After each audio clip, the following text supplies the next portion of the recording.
Assalamualaikum warahmatullahi wabarakatuh dan salam sejahtera bagi kita semua. Baiklah, pada kesempatan kali ini saya akan membahas di mana di dalam mata kuliah hukum acara peradilan agama, yang mana saya akan mengulas yaitu pengertian hukum acara dan peradilan agama. Nah, sebagaimana kita pahami bahwa dalam istilah hukum acara di sini dikatakan bahwa hukum acara itu sering juga disebut dengan istilah hukum proses atau hukum formal. Nah, artinya proses di sini berarti suatu rangkaian perbuatan. Nah, yaitu mulai dari memasukkan permohonan atau gugatan sampai selesai diputus dan dilaksanakan.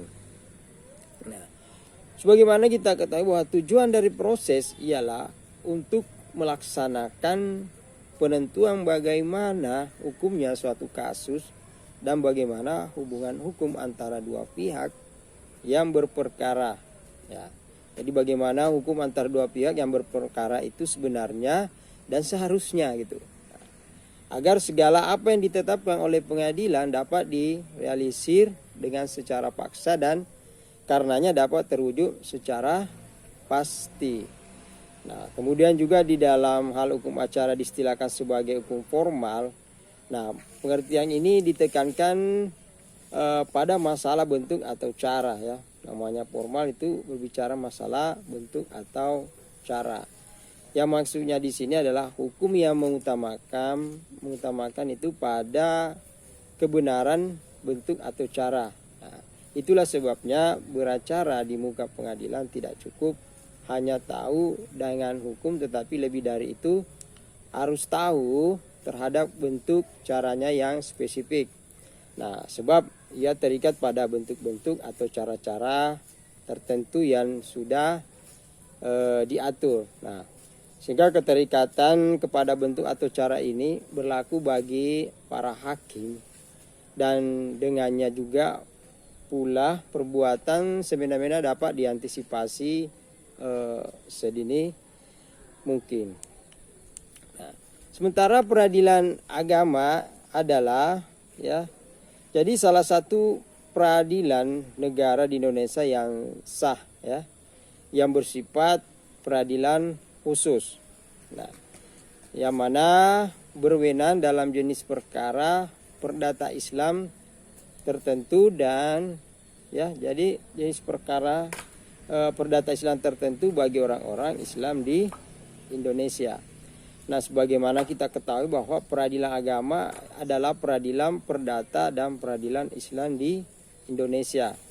Jadi ia harus mengindahkan peraturan perundang-undangan dengan perundang-undangan negara dan syariat Islam sekaligus. Nah, oleh karena itu rumusan acara peradilan agama itu diusulkan sebagai salah satunya adalah segala peraturan baik yang bersumber dari peraturan perundang-undangan negara maupun dari syariat Islam yang mengatur bagaimana cara bertindak ke muka pengadilan agama tersebut ya, sebagaimana juga menyelesaikan perkaranya untuk mewujudkan hukum material Islam yang menjadi kekuasaan peradilan agama. Nah, oke, jadi selanjutnya kita melihat peradilan agama itu sebagai perwujudan peradilan Islam di Indonesia ya. Yang mana di sini dapat dilihat dari beberapa sudut pandang. Pertama, secara filosofis, secara yuridis, secara historis, maupun secara sosiologis.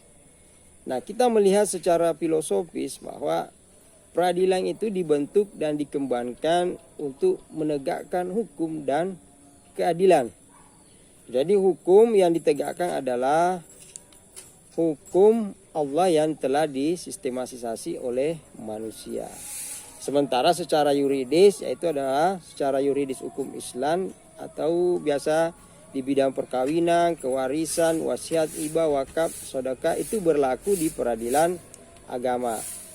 Nah, sedangkan secara historis peradilan agama itu merupakan salah satu mata rantai peradilan Islam yang berkesinambungan sejak masa Rasulullah Shallallahu Alaihi Wasallam.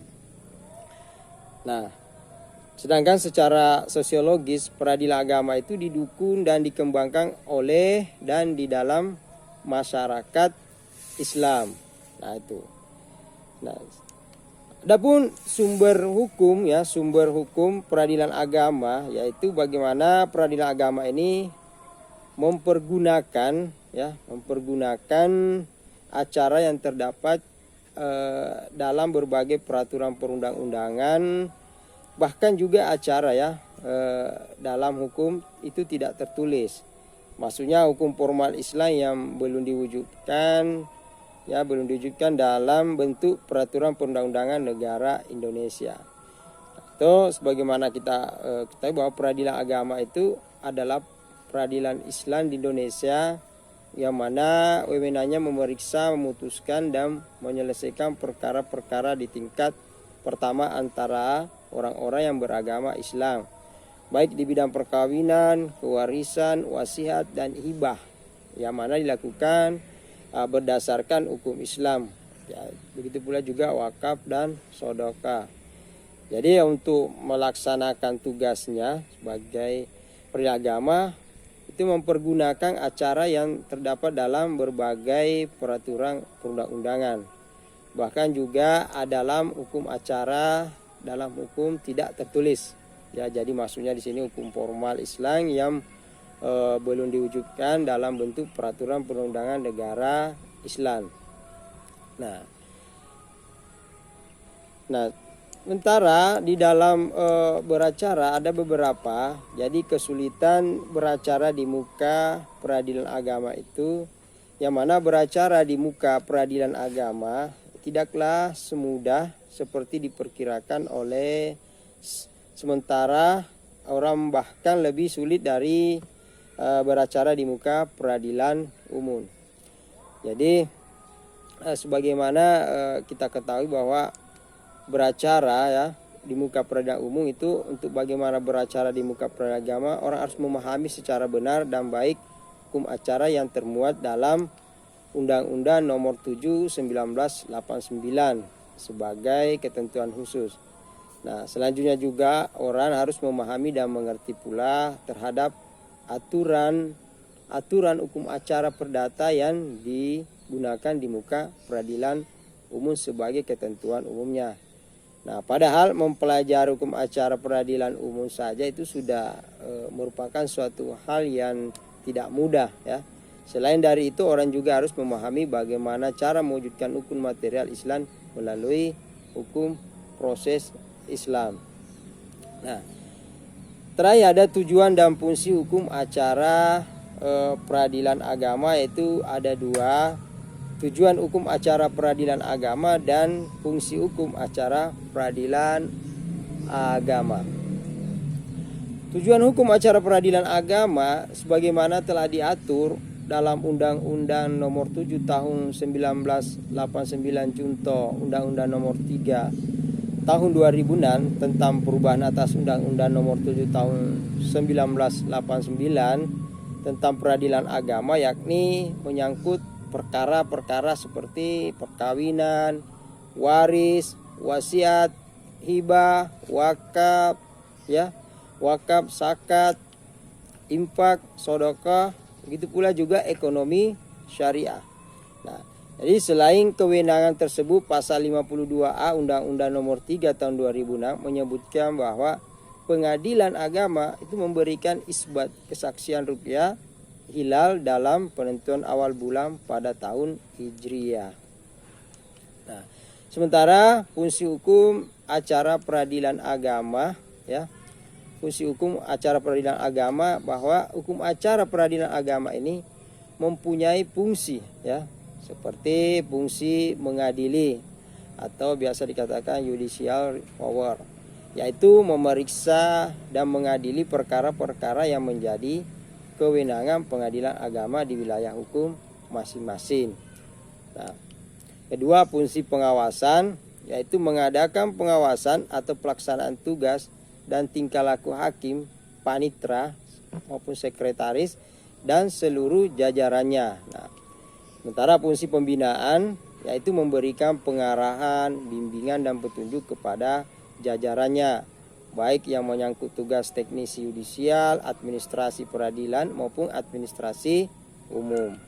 Dan fungsi administratif yaitu memberikan pelayanan administrasi kepanitraan bagi perkara tingkat pertama serta penyitaan dan eksekusi, perkara banding, kasasi dan peninjauan kembali serta administrasi peradilan lainnya.